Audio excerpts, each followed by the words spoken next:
Hey guys, welcome to another episode of Blitz Growth. Today I have a very exciting guest that I want to share with you.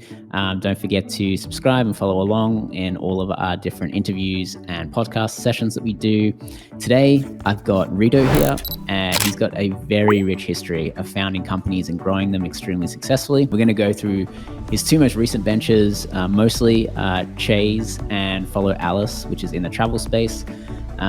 Both of them have done extremely well at creating a bunch of really good content and marketplaces, build very strong communities, as well as created a lot of very happy customers. So Reto, thank you so much for joining. It's my pleasure. It's great to be here.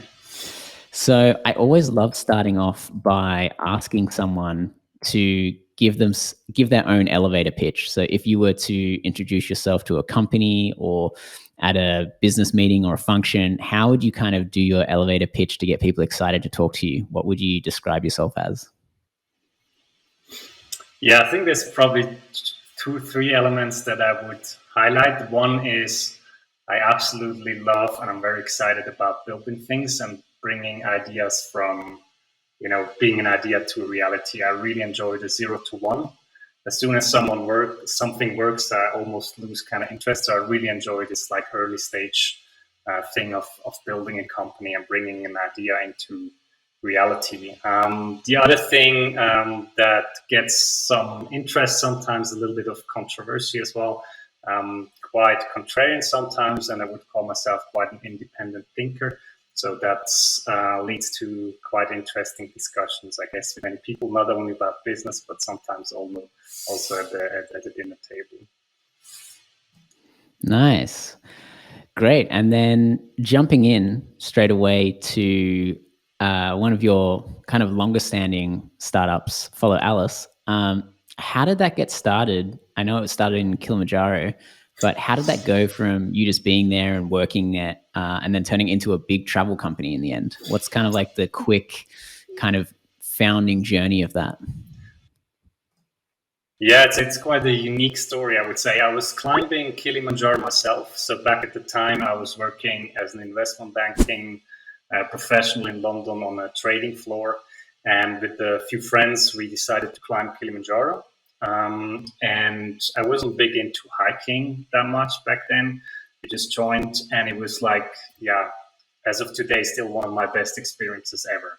It's the highest mountain of Africa, exciting thing. I would recommend it to anyone if you want a challenge.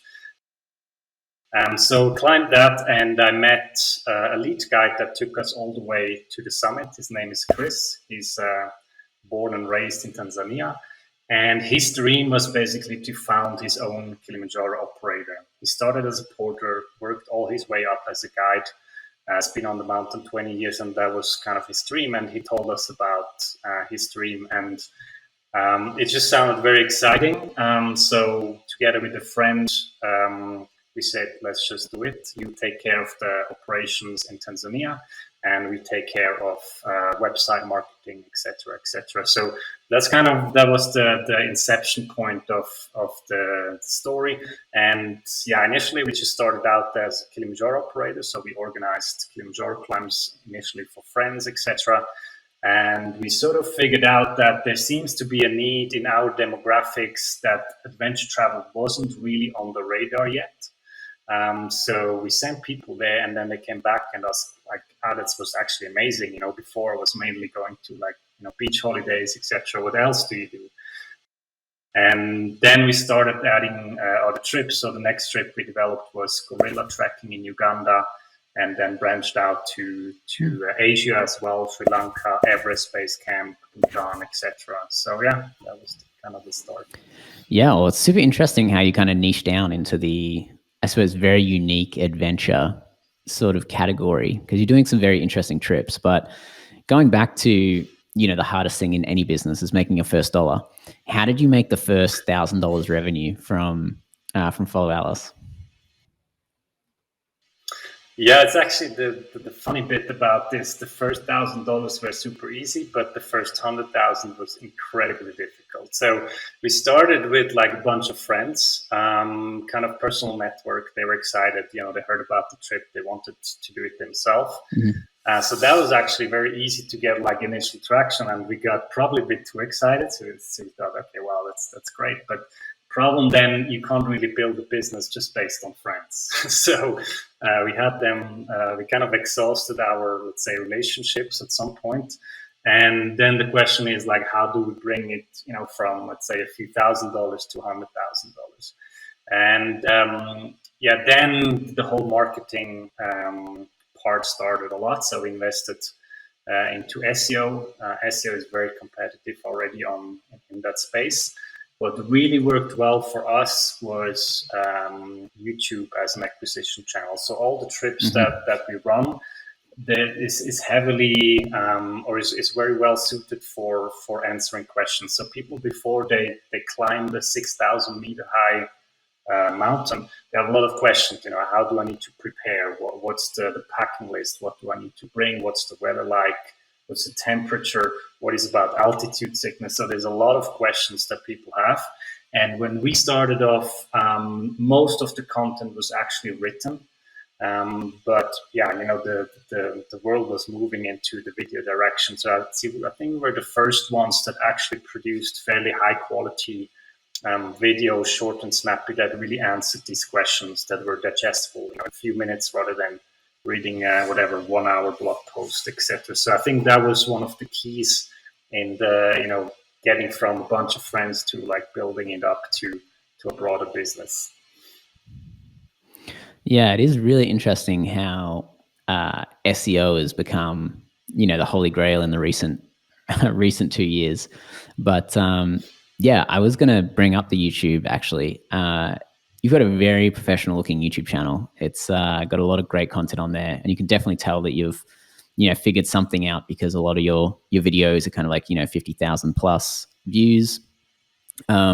What kind of got you onto YouTube, and then how did you crack that channel?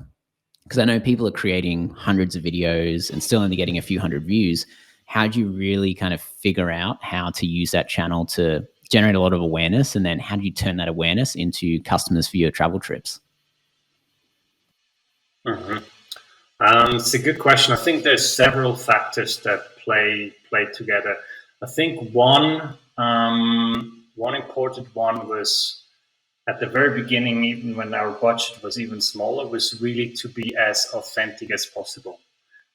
So even as a company, like, we try to be very personal and very like kind of vlog style. So for instance, we sent employees on trips, and they sort of reported back in a sort of vlog style. So it was very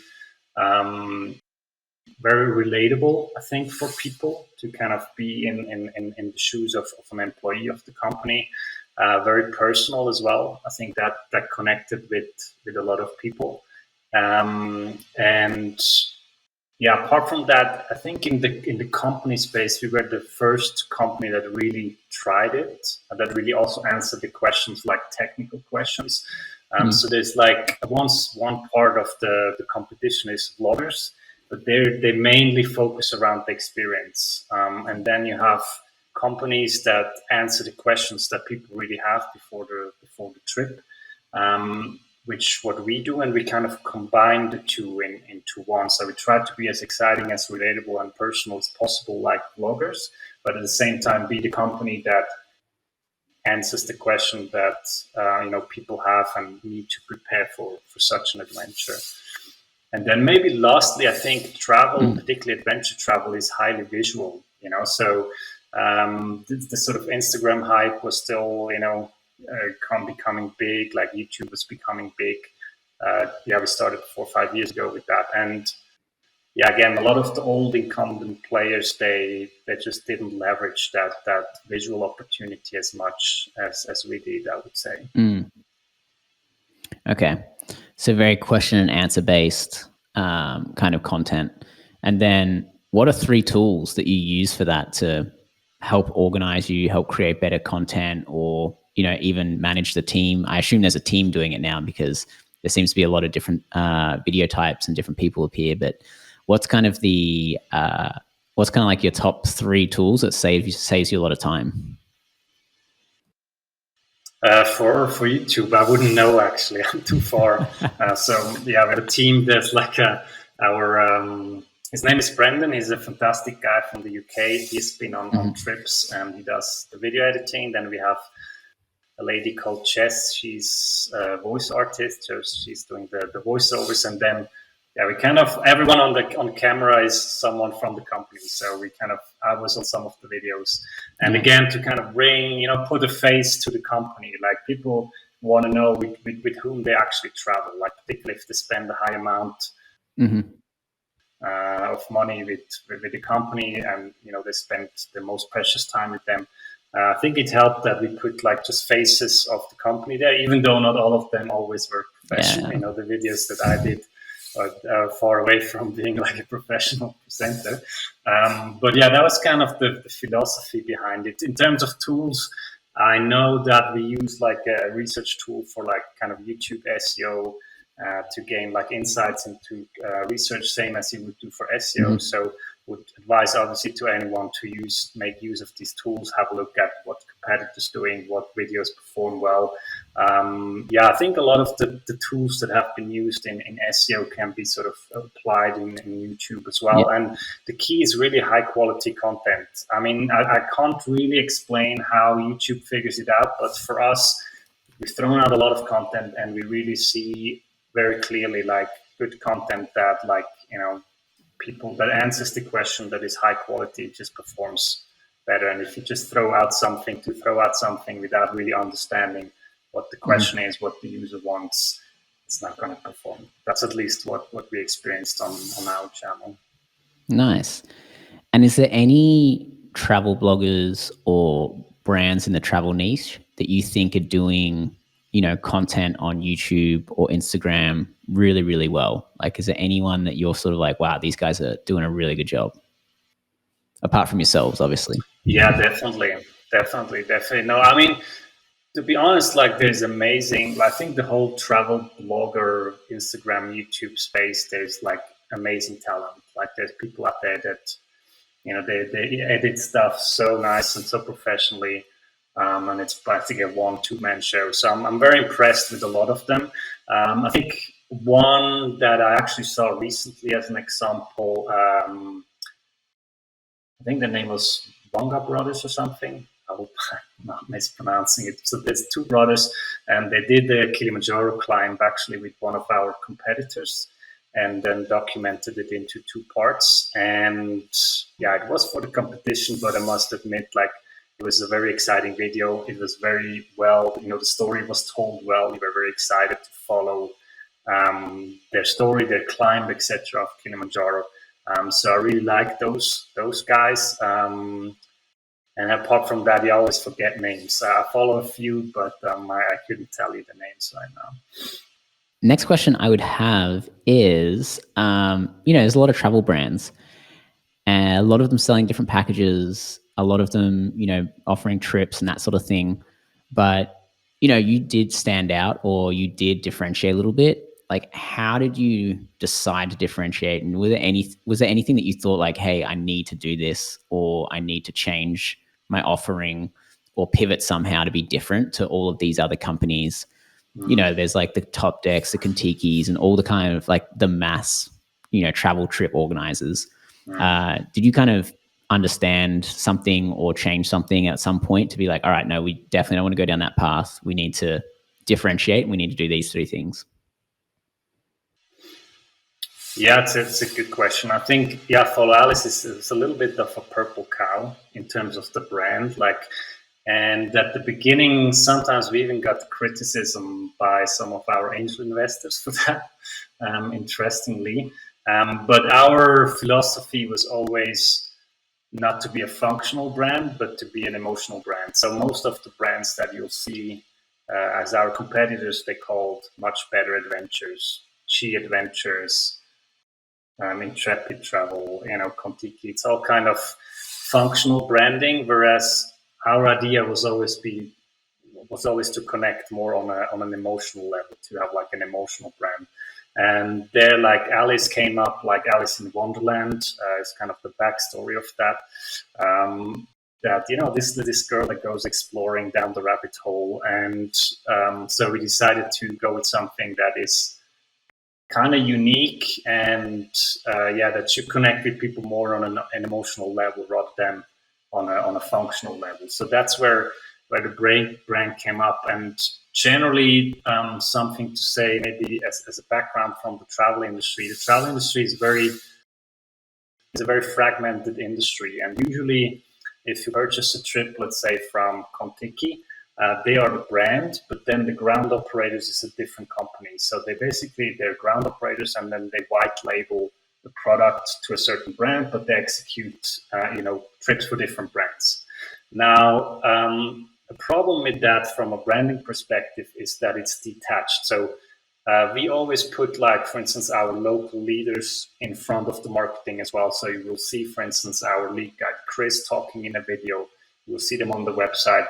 You kind of give a feel that it's one big family that are all together under one umbrella. Basically, it's not like, we are the brand and then there's the guides, the local guides. It's like one company and one family that you travel with. And our hashtag has been for a long time, travel with friends. So to kind of give that feel to the customer that they're not like traveling with they book something with the company, they get forwarded to the ground operator. They don't know who is who. They don't know anything about the client, but to get the feeling that you're traveling with a friend. So you go to the country and you're greeted by the local guide that you already saw on the website. You know who you're traveling with. To kind of create that sort of family feel. That was always at the core of the brand, and it's operationally a bit more challenging because we do all the operations locally ourselves. All the guides, all the porters, etc. So it's more challenging, but overall it creates a very different experience to client. And this sort of emotional connection was always at the forefront because travel is a very emotional thing. It's about the people you meet. The trip, it's important, but after all, like, experiences that you take home is very important. How did you get along with your guide? Did he tell you all the stories, his life story? So it's a people's-driven business, and it's very important to have this connection with the locals in the country that you visit. So that was always at the core, and I think that makes us different from many big brands in the space. Yeah. No, that's really good. I think, a lot of it is the experience, isn't it? And the stories you tell afterwards. Correct. No, that's great. Super interesting how you did kind of differentiate and go into a bit of a niche. And I'm sure it was much more successful than competing with some of those much larger brands that are, less experience focused. Okay, a few more questions here, and then we'll wrap up. But the next one would be, you've been in the travel space for a long time. What sort of advice would you give to people starting companies in the travel space right now, whether it's content companies, service companies, product companies? Travel's had a bit of a rough patch over the last 2 years. What sort of advice would you give to people kind of just starting to get into it? If I'm quite honest, I would probably advise them not to go into it. It's a very competitive industry, so I can maybe just give a comparison with the new venture that's in the car warranty industry. It's sounds like a very boring product, but there's like the two sides to it. So if you go in an industry that's very exciting, people love the product, people love traveling. Mm-hmm. You will face a lot of eyeballs on that industry. So a lot of people go in there. It's you have a lot of travel bloggers. This whole digital nomad theme is taking off. So it's probably one of the most competitive industries you can get into. But that being said, you can have a lot of passion about it. So the passion was what sort of made us push through, get it off the ground, and then push through this whole pandemic, which was not an easy time, of course. Mm-hmm. So if you want to go into it, I think that the main driver should be passion, and try to find somewhere a niche. Just don't do what everyone else is doing. I would say the content space is fairly crowded on Instagram, mm-hmm. YouTube. I think travel is probably one of the most crowded spaces. Yeah. In general. Yeah, you've got to zig when everybody's zagging, or the other way around. Zag when everybody's zigging. See, anyway, go the opposite direction.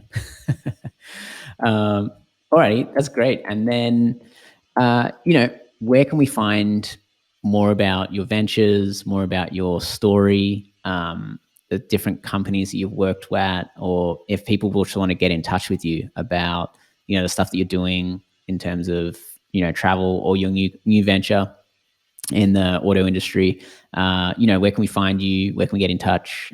All those fun things.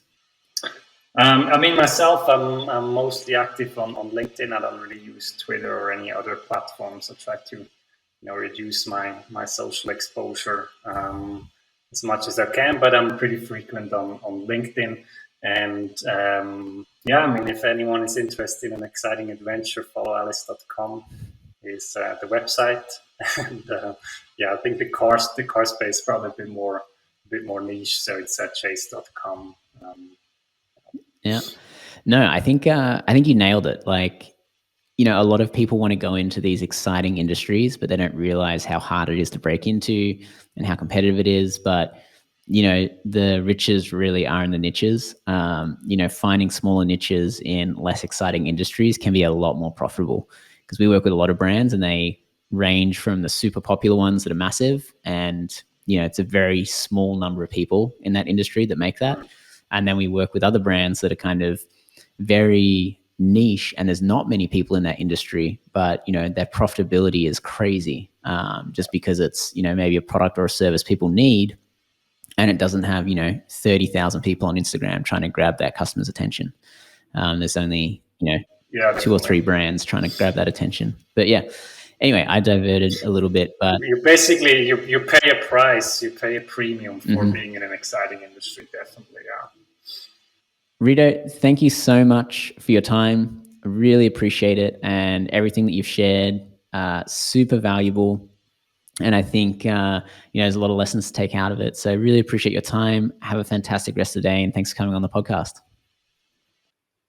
Sure, yeah, it's been a pleasure. Thank you for having me. Hey guys, we put a bunch of effort into making great content for this YouTube channel. So please hit subscribe, leave us a comment, hit like, and tell a few friends about it.